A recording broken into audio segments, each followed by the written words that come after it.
Hello everyone, gym থেকে আসার পথে গেছিলাম একটু কালীতলায় প্রণাম করতে। বাড়ি এসে একটু হেয়ার কালার করে নিচ্ছি, তারপর স্নান টান করার পর জামাগুলো একটু গোছাতে বসলাম, অনেক অগোছালো হয়েছিল। তো তারপরে একটু লাঞ্চ করে নিলাম। আজকে বানিয়েছিলাম চিকেন দো পেঁয়াজার সাথে ফ্রাইড রাইস। তো ঘুম থেকে উঠে বিকেলবেলা একটু খেয়ে নিচ্ছি কেলাস চকোস। তো হঠাৎ করে প্ল্যান হলো একটু রেস্টুরেন্টে খেতে যাব। হঠাৎ একটা বন্ধু এলো, মিট আপ হলো।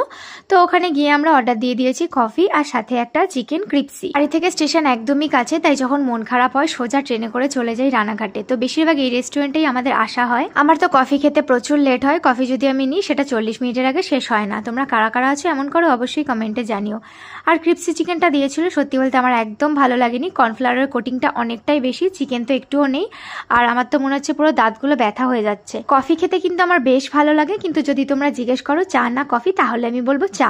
এমন একটা জিনিস, মন খারাপ হলেও ভালো লাগে, আমার মন ভালো করতেও চা লাগে। তো আজকে সারাদিন এইভাবেই কাটালাম। তো দেখা হবে আবার পরের ভিডিওতে। এখনের মতন বাই বাই।